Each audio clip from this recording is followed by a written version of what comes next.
Serial सरू के आने वाले ट्रैक में अब एक तरफ तो सरू और चंद्रकांत दोनों को एक बहुत ही शानदार सा आइडिया आ जाता है कि सरू के पापा को ढूंढने के लिए अब उन्होंने एक नया प्लान बना लिया।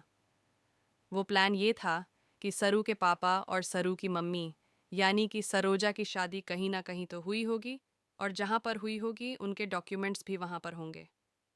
वहीं से उन्हें नाम मिल जाएगा उसके पापा का। और अगर ऐसा नहीं भी हुआ तो उसके बावजूद उनके पास में एक और रास्ता है कि वह उस पंडित के पास चले जाए जिसने उनकी शादी करवाई, ताकि वही बता पाए कि असल में तुम्हारे पिता थे कौन। उनके पास भी नाम तो कहीं ना कहीं लिखा ही होगा।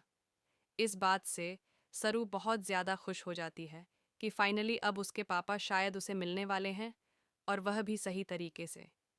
वहीं पर दूसरी तरफ अब यह भी देखना काफ़ी दिलचस्प होने वाला है कि आने वाले ट्रैक में जैसे ही सरू उन पंडित जी के पास पहुंचती है तो वह पंडित जी खुद ही बताते हैं कि हाँ, मुझे याद है कि कौन थे तुम्हारे पिता, लेकिन मुझे नाम नहीं याद है।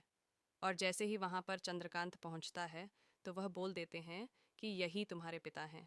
अब देखना काफ़ी दिलचस्प होने वाला है, क्योंकि एक तरफ तो अब कामिनी ने नया प्लान प्लॉट कर दिया है और उसने एक ऐसी लड़की को बुला लिया है जिसे वह नकली बेटी बनाना चाहती है चंद्रकांत की, ताकि उसे बेवकूफ़ बनाया जा सके।